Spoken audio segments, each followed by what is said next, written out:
네, 자 이번엔 또 선진국 전략 이런 타이틀인데요. 해외 주식도 최근에 손실이 크죠. 요즘은 좀 어떻게 복구할 수 있는 방법이 있는지. 오늘 국내 증시는 뭐 냉탕, 온탕 뭐 왔다 갔다 하기 때문에 사실 내일은 또 어떻게 될지 모르겠지만, 자 해외 쪽 볼까요? 한국투자증권 리서치센터 선진국 전략을 잡고 있는 최보원 애널리스트 나와 있습니다. 어서 오세요. 네, 반갑습니다. 네. 자, 타이틀은 긴 여행에 비상약을 챙기자 이렇게 주셨는데, 요즘 날씨 때문에 항상 매해년마다 그렇지만 식중독 사건이 많죠. 네. 김밥, 전 국민이 다 좋아하시는 김밥 이슈도 많고, 뭐 회 날것 음식에 대한 것도 있고, 뭐 해외 나가면 또 물갈이를 하기 때문에 비상약을 챙겨야 된다는 게 어떤 의미인지 뒤에 들어보고, 네, 첫 번째는 선진국 전략을 세워보자 그랬는데, 먼저 네. 지역별 매력도 어떻게 지금 상황이 되고 있는지. 요즘에는 아무래도 뭐 국가별로 왔다 갔다 하고 어디가 오르면 어디가 빠지고 이런 모습이 보여지니까 아무래도 국가별로 좀 비교를 하셔야 되는 시기다라고 생각을 합니다. 네. 6월 자료를 좀 쓸 때까지만 해도 단기적으로는 일본, 미국, 유럽, 그리고 장기적으로는 미국, 유럽, 일본, 유럽 이런 순으로 좀 말씀을 드렸는데, 최근에 몇 가지 저번 주에 이어서 이번 주에도 새로운 이슈들이 발표가 되고 있습니다. 우선 첫 번째로는 이제 또 다음 주에 예정이 되어 있죠. 물가 상승률 예상치 같은 경우가 8.1%에서 8.7%까지 한 번에 좀 뛰는 모습이 보여졌고요. 미국 CPI죠. 네, 미국 소비자 물가 지수 상승률이라고 보실 수가 있고요. 이것과 같은 경우에도 튀었는데, 이 리비아 사태에도 불구하고 원유 가격은 더 빠지고 있는 상황이고, 여기에 더해서 한 가지 더 한국에서는 조금 중요시 보고 있지는 않지만 조금 이슈가 되는 상황이 있습니다. 바로 이 코로나라고 보실 수가 있는데요. 네. 원숭이도 창수해져 이런 것에도 관심이 많으시지만, 지금 저희는 잠시 잊었던 이 코로나와 같은 경우에도 다른 국가들에게 상당히 좀 영향을 미치고 있습니다. 그 예시로 볼 수가 있었던 게 이제 어제에도 중국, 일본과 같은 경우를 보실 수가 있는 만큼 해당 국가들 같은 경우에는 코로나19의 확산 속도에도 주목을 하실 필요가 있겠다라고 말씀을 드리겠습니다. 무슨 얘기지? 그러니까 단기로는 원래 전략이 일본을 최우선 두고, 맞습니다. 그다음에 미국, 유럽 이런 순서였잖아요. 왜냐하면 장기적으로는 미국, 일본, 유럽 해외 맞습니다. 투자를 고려할 때. 근데 이게 변수가 생겨서 바뀌었다는 얘기인가? 변수가 생겨서 아무래도 좀 단기보다는 장기적인 방향성에 맞춰서 미국을 조금 더 보셔야 되지 않을까라고 생각을 합니다. 네네네. 네. 그러니까 이게 그렇죠. 네. 미국이 최우선 순위로, 지금 미국도 가격적인 매력이 있고 뭐 여러 가지 논란이 있습니다만, 경기 침체 우려도 전 세계적으로 지금 인플레이션이 너무 가파르다 보니까 금리를 확 인상시켰더니 이게 지표가 확 꺾여갖고 더블 경기 침체로 가는 거 아니야? 이런 논란이 있잖아요. 7월의 투자 전략. 저희가 경기 침체 우려라는 표현에 상당히 이제 익숙해진 상황입니다. 네. 근데 7월 같은 경우에는 경기 침체 우려에 더해서 경기 침체 기대가 동시에 반영이 될 수 있는 시기다라고 생각합니다. 경기 침체 기대? 네, 기대라고 좀 표현을 하는 이유가 어폐가 있네. 모순적인데 사실. 네. 그렇죠. 하지만 그게 실제로도 보여지고 있다라고 보실 수가 있겠는데요. 아무래도 이번에 발표가 된 이제 지표에서도 기준금리 인상 속도가 하반기에는 조금 둔화가 되고 내년에는 추가적으로 인하가 되는 게 아니냐라는 기대감이 반영이 되고 있습니다. 그러면 아시겠지만 금리가 상승하는 시기에 오히려 부진했던 성장주와 같은 경우가 조금 더 부각이 될 수 있는 만큼 그런 측면을 대응을 하셔야 된다라고 하반기 기준으로는 생각을 하고요.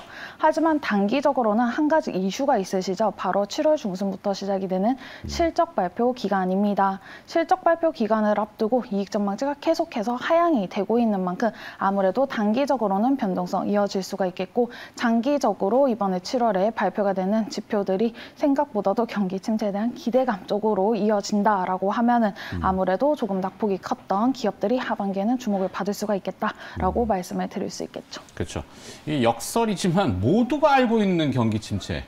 그러니까 뭐 택시 기사분들도 매번 경기가 어렵다 그러고, 네. 네, 야쿠르트를 배달하시는 분도 그렇고, 하다못해 저희 집사람도 경기 침체 얘기를 하는 거 보면은, 야, 이 모두가 다 알고 있는 경기 침체는 과연 올까?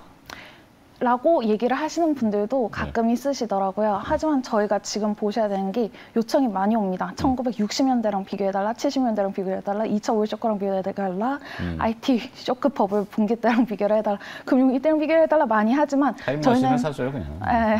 공부해야죠. 근데 요런 것을 한번 비교를 해보시면 저희는 계속해서 이러한 경험을 해왔고 학습을 해왔다 보니까 올해 좀 나타나는 특징으로 저는 보고 있는 게 생각보다도 경기 침체에 대한 우려도 빠르게 반영이 되고 기회도 조금은 더 빠르게 반영이 되지 않을까라는 관점에서 보고 있는 상황입니다. 그런 만큼 방금 또 말씀을 주셨다시피 상당히 저희가 이 코로나19라는 이슈까지도 경험을 한 상황이기 때문에 상당히 좀 빠른 대응이 나타날 수 있는 하반기다 이렇게 말씀을 드릴 수가 있겠네요. 네. 그만큼 이제 변동성이라는 게 뭐 냉탕, 온탕, 어제 그제부터 이번 주도 아시겠지만 하루 급등했다가 어제 확 또 급락했다가 오늘 또 확 또 올랐다가 이러니까 우리 시장을 맨날 냄비 시장이라고 하는데 자, 시나리오별 대응 전략, 이 변동성 장세에서는 어떻게 해야 될지. 네. 방금 그 말씀 주신 대로 사실은 제가 비상약이라고 짓기 전에 멀미약이라고 지었거든요. 네. 너무 흔들려서 우리가 하나 좀 챙겨가자. 거구나. 네, 약간 멀미약 하면은 좀 너무 부정적이다. 네. 이렇게 해서 이제 비상약으로 조금 바꿔봤습니다. 저는 진짜 뭐 제약주를 보는 줄 알고. 아닙니다. 네, 그런 상황인데 지금 같은 상황에서는 방금 말씀 주신 대로 변동성이 상당히 높은 구간이 이어질 걸로 보여집니다. 이러한 상황에서는 생각보다도 기준금리 계속해서 오르고 물가도 잡히지가 않고 소비 심리도 계속해서 위축이 되는 경우에는 아무래도 이 성장주들이 반등을 하는 시기에 조금 이제 낙폭 커질 수가 있는 방어주를 조금씩 계속해서 담아가는 방식을 추천을 드리고요. 반면에 지금처럼 경기 둔화가 계속해서 조금 더 이어지는 경우에는 아무래도 이 방어주에 더해서 조금은 상승률을 높은 기업들을 저가 매수세에서 계속해서 저가 구간에서 계속해서 좀 매입을 해나가는 포트폴리오 방식을 좀 추천을 드립니다. 네. 하지만 여기에서 방금 말씀 주신 바와 같이 생각보다도 경기 침체에 대한 기대, 또 다른 말로 말을 하면은 이 경기가 빠르게 위축이 되었다가 회복을 하는 구간까지도 접어든다라고 하면은 낙폭이 컸던 경기 민감주 그리고 성장주 위주로 보실 수가 있겠죠. 아무래도 금리가 빠르게 하락을 하는 시기이기 때문입니다. 한 가지 좀 유의를 드릴게요. 방금 말씀 주신 거에서 조금 이제 유의를 드려야 되겠다 생각을 했는데 이 금리 같은 경우가 어제도 다시 2.8%대에서 2.9%까지 높아지고 금리 역전 현상이 나타난 상황입니다. 그렇게 된다라고 하면은 이 성장주들이 고공행진을 하기보다는 조금은 더 등락이 반복되는 구간이 단기적으로는 이어질 수 있다라는 측면을 마지막으로 말씀을 드릴게요. 네. 멀미가 챙겨야겠군요. 하반기에 S&P 500, 미국의 이제 S&P 500에 그러니까 이게 뭐 조정 받을 때 저가 매수 뭐 계속 사자. 어떻게 계속 사겠어요, 그죠? 맞습니다. 네, 근데 이제 밴드라는 게 있잖아. 구간이 있어야지 저 정도면은 바닥권이겠구나 예상하는데 S&P 500의 밴드, 예상 밴드는 어떻게? 네, S&P 500 지수가 최근에는 3,900에서 이제 3,800 중반에서 3,900 중반에서 왔다 갔다 하고 있는 상황입니다. 네. 미국을 한번 보시면 심각할 때는 3,000 밑으로도 내려갈 수 있다. 뭐 이렇게도 얘기하시고 오르면 4,700까지도 올라간다라고 보실 수가 있지만 그건 밴드가 너무 넓은 만큼 좀 이성적으로 좀 좁혀본다라고 하면 단기적으로는 아무래도 3,550에서 4,080포인트 선을 7월에는 두고 있고요. 여기에서 7월 중순부터 실적 발표가 시작이 됩니다.